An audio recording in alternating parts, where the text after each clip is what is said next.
Olá, sejam todos bem-vindos sempre a este canal, aqui no blog pessoal do Facebook ou no YouTube, Estudos da Doutrina Espírita. Você já sabe, eu sou Moisés Santos e estamos estudando o Livro dos Espíritos. Este curso online você pode acessar gratuitamente desde os primeiros vídeos até o presente. Já estamos na segunda parte do Livro dos Espíritos. Hoje vamos iniciar o capítulo 4 da pluralidade das existências, a reencarnação. Acompanhe comigo. Então, o capítulo 4 desta obra que dá início à doutrina dos Espíritos com a sua publicação.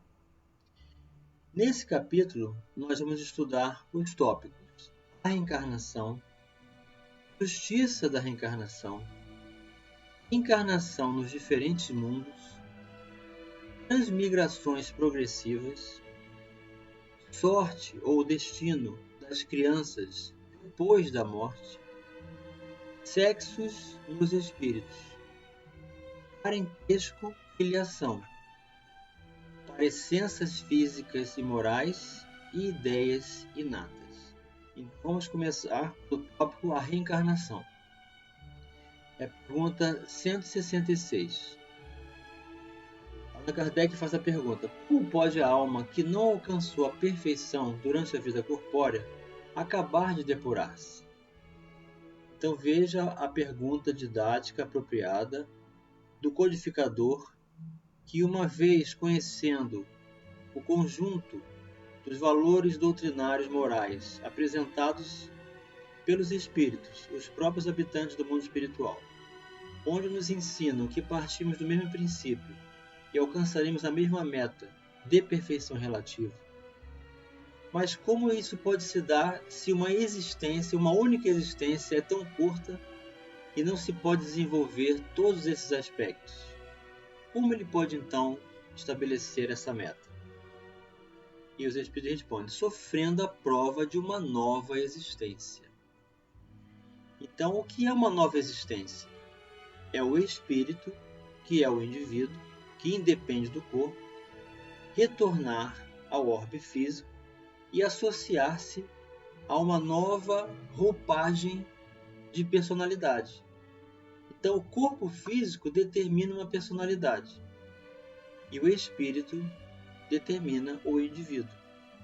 Pergunta A: como realiza essa nova existência? Será pela sua transformação como espírito?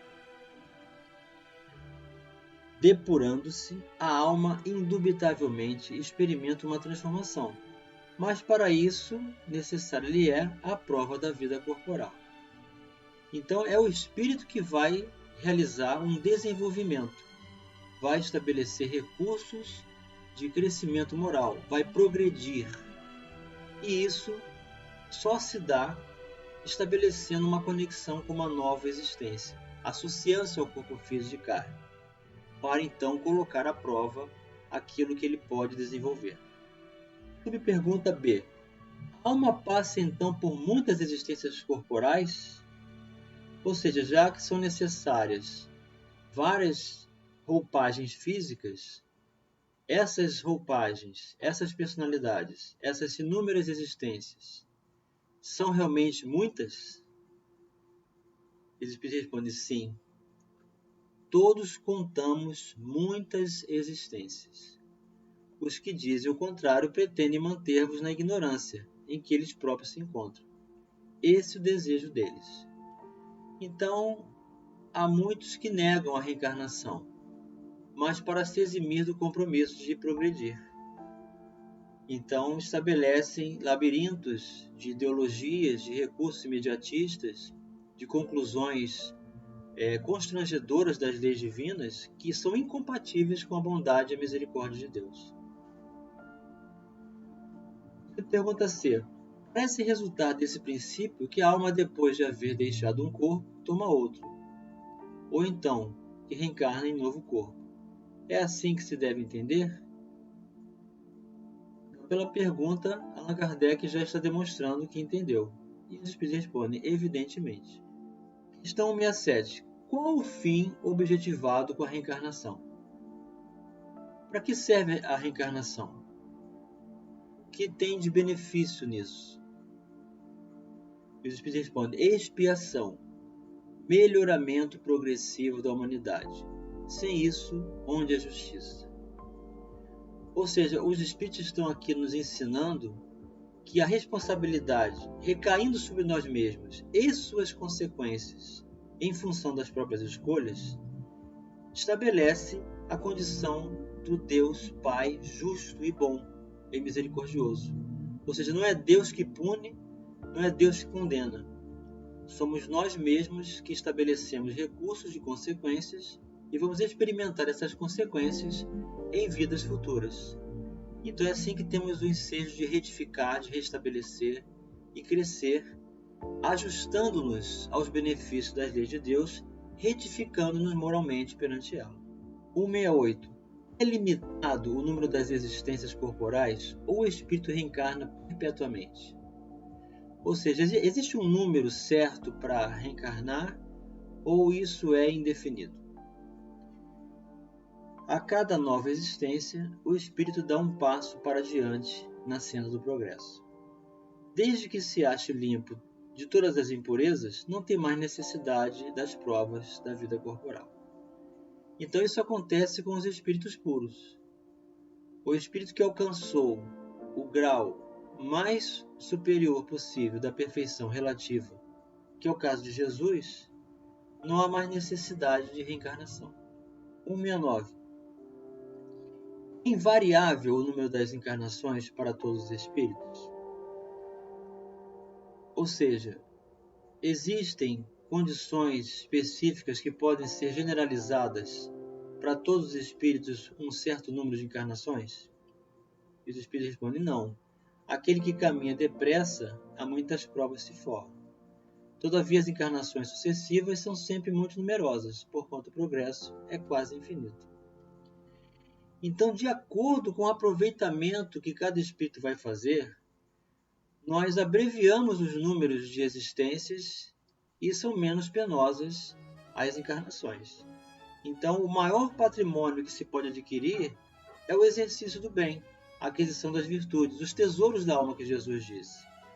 Ou quando ele ensina na parábola do semeador, que nós podemos fazer de uma vida valer por 30, ou 60, ou 120. Então, as palavras de Jesus aqui são entendidas com relação ao aproveitamento, fazer com que uma única existência possa valer por muitas, dependendo do esforço que nós desejarmos estabelecer pelo uso da vontade e abreviarmos esse número de encarnações necessárias. 170. O que fica sendo o espírito depois da sua última encarnação? Resposta: espírito bem-aventurado, puro espírito. Foi o que nós dissemos. O espírito, quando atinge o grau de pureza espiritual, que desenvolve o grau mais elevado do seu desenvolvimento, torna-se um espírito puro e, portanto, a matéria não tem mais nenhuma influência sobre a sua condição de individualidade.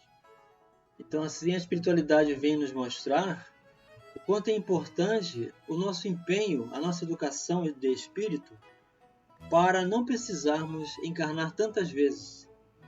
Mas é fato que nós, espíritas, já reencarnamos na Terra em todas as nações que ela apresenta como ensejo educativo.